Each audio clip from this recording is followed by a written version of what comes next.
சென்னை திருவொற்றியூர் திருச்சினாகுப்பம் நகர்ப்புற வாழ்விட குடியிருப்பை திறந்து 2 ஆண்டுகள் ஆகியும் வீடுகள் பயனாளிகள் வசம் ஒப்படைக்கப்படவில்லை என புகார் எழுந்துள்ளது. இது தொடர்பாக மீனவ மக்கள் சாலை மறியலில் ஈடுபட்டுள்ளனர். இது தொடர்பான முழு விவரங்களை எமது செய்தியாளர் மணிவர்மன் வழங்க கேட்போம். மணிவர்மன், இது தொடர்பான முழு விவரங்கள். மணிவர்மன். சென்னை திருவொற்றியூர் எண்ணூர் விரைவுச்சாலை திருச்சினாங்குப்பம் பகுதியில் மீனவ மக்கள் மறியல் போராட்டத்தில் ஈடுபட்டதால் பரபரப்பு ஏற்பட்டது. இந்த மறியல் போராட்டத்தால் 1 மணி நேரம் வரை நீடித்ததால் அப்பகுதியில் போக்குவரத்து நெரிசலானது ஏற்பட்டது. திருவொற்றியூர் திருச்சினாங்குப்பம் பகுதியில் தமிழ்நாடு நகர்ப்புற மேம்பாட்டு வாரியம் சார்பில் கடந்த 2019ஆம் ஆண்டு ஒன்றிய அரசு மற்றும் மாநில அரசு நிதியிலிருந்து 360 சதுர அடியில் 5 மாடியில் 360 வீடுகள் கட்டப்பட்டன.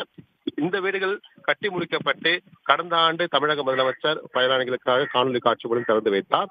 இந்நிலையில் மீனவர்களுக்கு ஒதுக்கப்படுவதற்காக ஒவ்வொரு மீனவ குடும்பத்திற்கும் 2,40,000 ரூபாயோடு பணம் கட்டுவதற்காக நகர்ப்புற வாழ்விட மேம்பாட்டு குடியிருப்பு அதிகாரிகள் வலியுறுத்தியிருந்தனர். இதனையடுத்து முன்பணமாக 50,000 ரூபாய் கட்டியுள்ள நிலையில் தங்களுக்கு வீடுகளை வழங்க வேண்டும் என கோரிக்கை எழுந்துள்ளது. இது குறித்து கடந்த மாதம் மீனவர்கள் சாலை மறியலில் ஈடுபட்ட பொழுது அங்கு வந்த போலீசார் அவர்களை நகர்ப்புற வாழ்விட மேம்பாட்டு குடியிருப்பு அதிகாரிகளிடம் பேச்சுவார்த்தையில் ஈடுபட்டு விரைவில் வழங்குவதற்கு நடவடிக்கை எடுக்கப்படுவதாக அறிவுறுத்தியிருந்த பேரில் மீண்டும் தற்பொழுது இன்று மறியலில் ஈடுபட்டுள்ளனர்.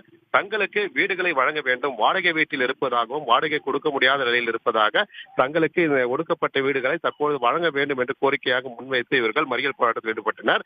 உடனடியாக போலீசார் அங்கு குவிக்கப்பட்டு மறியலில் ஈடுபட்டவர்களை பேச்சுவார்த்தை மூலம் அழைத்துச் சென்று 1 வாரத்திற்கு காலத்துக்குள் மீண்டும் நகர்ப்புற வாழ்விட அதிகாரிகளை தொடர்பு கொண்டு இந்த பிரச்சனைக்கு தீர்வு காணப்படும் என்று அறிவுறுத்திய கலைந்து சென்றனர்.